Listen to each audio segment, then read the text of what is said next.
l'heure de vous informer. Mesdames et messieurs, bienvenue à tous et à toutes à ce Magic Info. Ça commence sur les plans éducationnels. Le collectif des syndicats, associations et personnalités de l'ESU ont décrété l'arrêt de toutes les activités depuis le mercredi sur les sites universitaires. Cette grève intervient à la suite de la deuxième assemblée extraordinaire de ce collectif qui a constaté qu'aucune réponse n'a été donnée à leurs revendications du 31 janvier 2020.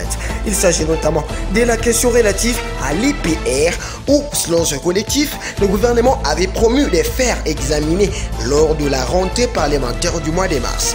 La deuxième question porte sur le manque à gagner de plusieurs mois tombés en annulation à la suite de la mauvaise foi du gouvernement. Aucune solution immédiate n'a été prise. Dans la province de Mai-Ndombe, la population en colère a scellé ce mercredi le bureau du territoire de Yumbi.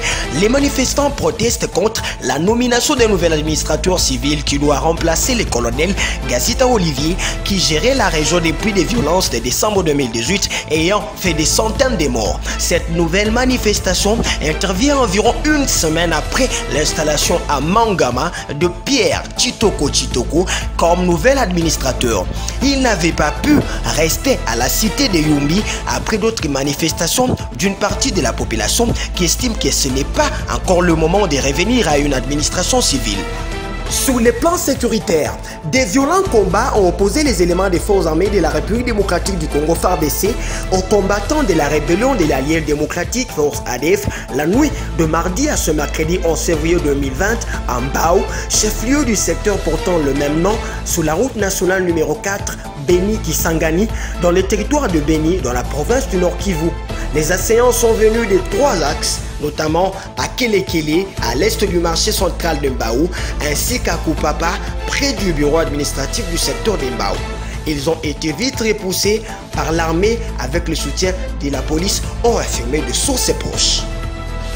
Plus de 100 personnes ont été enlevées par des séparatistes armés dans les régions anglophones du Cameroun avant les élections législatives et municipales dimanche, a assuré ce mercredi Human Rights Watch, tout en accusant les militaires des nouveaux abus.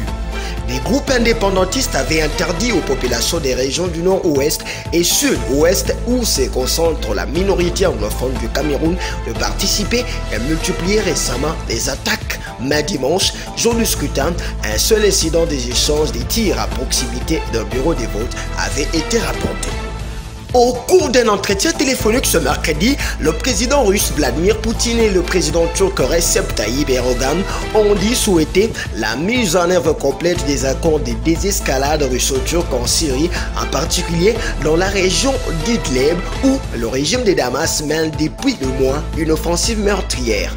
Ces derniers jours, les forces turques et syriennes se sont affrontées violemment dans la région d'Idlib malgré le ton diplomatique de l'échange russo-turc. Le président Erdogan a tenu ce mercredi un discours va-t-en-guerre devant son groupe parlementaire, menaçant de frapper les forces du régime syrien partout en cas de nouvelles attaques. C'est par ici que nous mettons un point final à cette session d'information sur Magic Télévision. Merci à vous mesdames et messieurs de nous avoir suivis.